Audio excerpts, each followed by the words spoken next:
کرنے والے کون ہیں. جب تک وہ سامنے نہیں آئیں گے معاملات آگے نہیں بڑھیں گے، اور اس قوم کے ساتھ یہی ہوگا. دوسری جو بڑی ڈیولپمنٹ ہے وہ یہ ہے کہ اس وقت جو عمران خان کا پشاور کا جلسہ ہوا ہے، اور اس جلسے نے جس طرح کی صورتحال پیدا کر دی، اور آگے کراچی اور لاہور، یہ ایک نیا بونچال آ گیا ہے. یعنی جس طریقے سے نواز شریف کو آپ واپس لا رہے ہیں، اور عمران خان نے کہا ہے کہ آپ اس کو واپس لائیں تاکہ یہ واپس نہ جا سکے. اب ظاہر ہے یہ ایک سیاسی سٹیٹمنٹ ہوتی ہے، کوشش ہوتی ہے، اور اگر نواز شریف واپس آتا ہے تو اس سے عمران خان کا بیانیہ اور مضبوط ہوگا. لوگ اور کہیں گے کہ یہ ان کو ڈیل دینے والے ہیں، ان کو این آر او دیا گیا ہے، تو یہ بیانیہ جو ہے وہ اور مضبوط ہوگا. اب یہ صرف کیا نواز شریف واپس آئے گا، الطاف حسین واپس نہیں آئے گا؟ اگر وہ نہ آنا چاہے یہ ایک علیحدہ معاملہ ہے، لیکن ایم کیو ایم کے جو اگلی ڈیمانڈز ہیں، ایم کیو ایم جس طرح کا کھیل کھیل رہی ہے، ان کی پوری کوشش یہ ہے کہ نواز شریف واپس آتا ہے تو الطاف حسین کو بھی واپس آنا چاہیے. لیکن الطاف حسین کی کوشش تب ہوگی جب کوئی این آر او اس طرح کا بڑا ملے کہ جتنے ان پر ایلیگیشنز ہیں، چونکہ وہ دھونے بھی ہیں، معاملات عدالتوں میں جانے ہیں، پھر ان مقدمات کے فیصلے ہونے ہیں، جیل کے اندر جانا پڑ سکتا ہے. ایم کیو ایم چاہے گی کہ اگلی جو حکومت ہے وہ کسی طریقے سے سندھ کے اندر ان کی پارٹنرشپ قائم ہو سکے، اور اسی طرف یہ سارا سفر جا رہا ہے. تو نواز شریف اور الطاف حسین واپس نہیں بھی آئے گا تو اس کی واپسی کی جو ڈیمانڈ ہے، درخواستیں اب لاہور ہائی کورٹ کے اندر اور باقی عدالتوں میں دینے شروع ہو چکے ہیں. تو ایک ڈیمانڈ کے طور پر جب آگے آئے گا تو یہ عمران خان کا جو بیانیہ ہے یہ تقویت اس کو پہنچے گی کہ دہشت گردی کی طرف اور اس طرف لوٹ مار کی طرف ملک کو دوبارہ جو ہے وہ ڈی اسٹیبلائز کرنے کے لیے، وہ بھیجنے کے لیے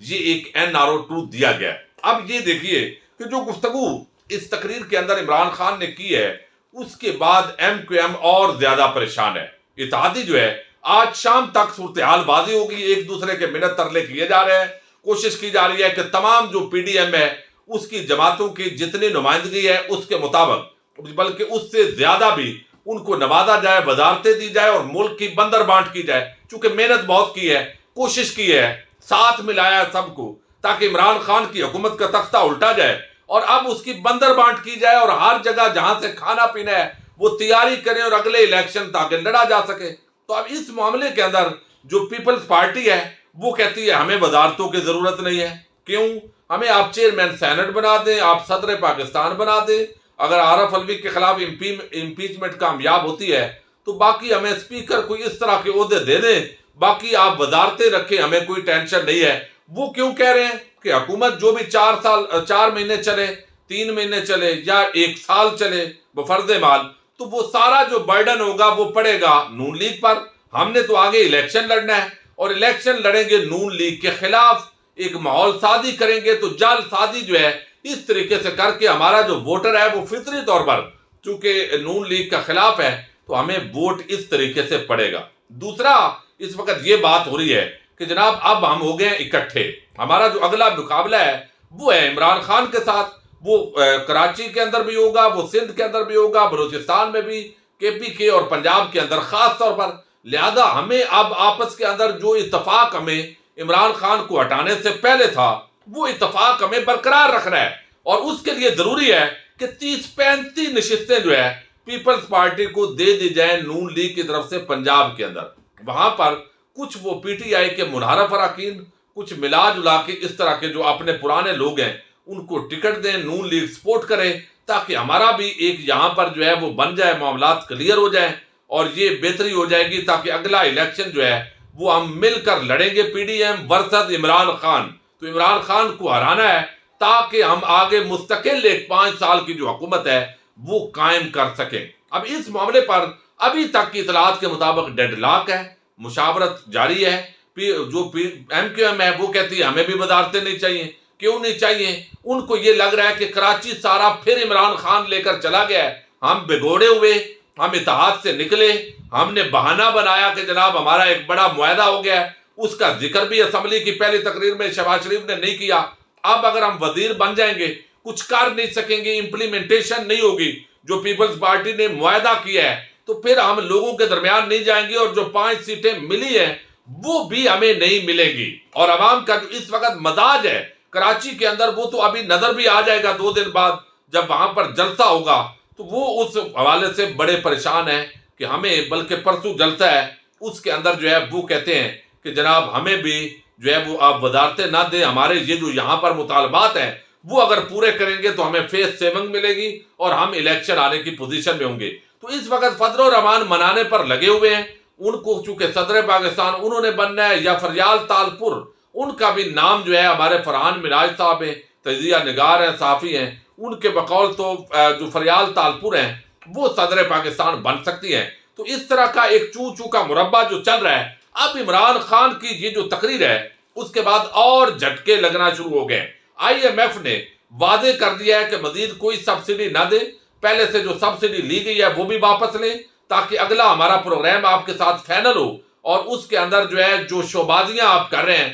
یہ ڈرامے بازیاں آپ چھوڑ دیں، چونکہ آپ جو ہے اگرچہ یہ ساری چیزیں اور وہ شاید ان کے ساتھ معاملات ہو جائیں، اب شہباز شریف پر چونکہ امریکی ایک سازش کا ٹھپا لگا ہوا ہے تو اس کی کوشش ہے کہ چائنا کا وزٹ کیا جائے، سعودی عرب کا وزٹ کیا جائے، اور اس ذریعے سے یہ تاثر قائم کیا جائے کہ دیکھا ہم تو چائنا کے ساتھ پہلے سے بھی زیادہ اچھے طریقے سے چلیں گے، ہم بالکل خارجہ محاذ پر زبردست ہیں، اور یہ عمران خان کا بیانیہ غلط ہے۔ تو یہ کاؤنٹر نریٹو بنانے کے لیے اس طرح کا ایک پورا پلان جو ہے وہ بھی ترتیب دیا گیا ہے، لیکن IMF نے بالکل واضح کیا، لیکن 2-4 باتیں رات کے جلسے کی بڑی عام ہوئی ہیں۔ ایک تو عمران خان صاحب نے کہا کہ جناب سازش کے تحت جب اس طرح کے لوگوں کو آپ لائیں گے جو لوٹ مار کرتے ہیں تو نیوکلیئر پروگرام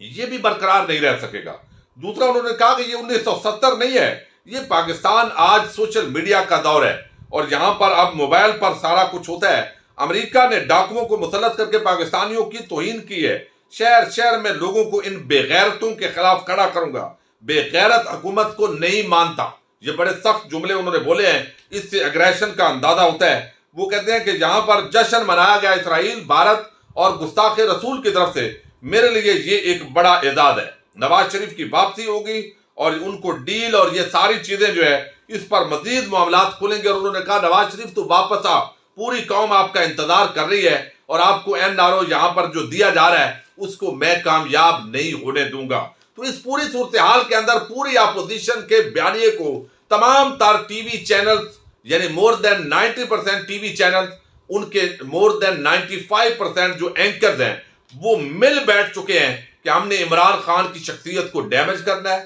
پبلک کے اندر ان کو جو ہے وہ ہم نقصان پہنچائیں، وہ بتائیں جناب یہ غلط ہے۔ اس کے باوجود عوام ماننے کے لیے تیار نہیں ہے، چونکہ جتنا بھی زور لگا لیں زرداری اور شریف مافیا کی غلامی عوام قبول نہیں کر سکتی، اور یہ ایک بڑا معاملہ ہے۔ اور مزید IMF نے جو جھٹکا لگایا ہے اس کے بعد اب اتحادی بھی تتر بتر ہے اور آپس کے اندر بندر بانٹ پر ابھی تک اتفاق نہیں ہو رہا۔ آج شام تک مسلسل اجلاس ہو رہے ہیں کہ کسی طریقے سے اتفاق رائے ہو، اگر کابینہ نہ بنائی گئی اور سامنے نہ رکھا گیا پورا معاملہ تو ہمارے لیے یہ بڑی پریشانی ہوگی۔ شہباز شریف بہادرآباد گئے ہیں، لاپتہ افراد کا مسئلہ جوں کا توں ہے، اور یہ ساری چیزیں جب بڑھیں گی اور وقتی طور پر یہ اچھل کود چند دن ہوگی، ابھی وزیر اعظم ہے، کابینہ کے آنے تک کوئی امپلیمنٹیشن چونکہ نہیں ہو سکتی، تو اس کے باوجود یہ ڈرامے بازیاں جاری ہیں۔ بہرحال یہ ایک بڑا جو ہے PDM نے سر پکڑے ہوئے ہیں اس وقت کہ کس طریقے سے عمران خان اکیلا ہمیں جہاں چھوڑے گا، اگلے الیکشن میں ہمارا بنے گا کیا،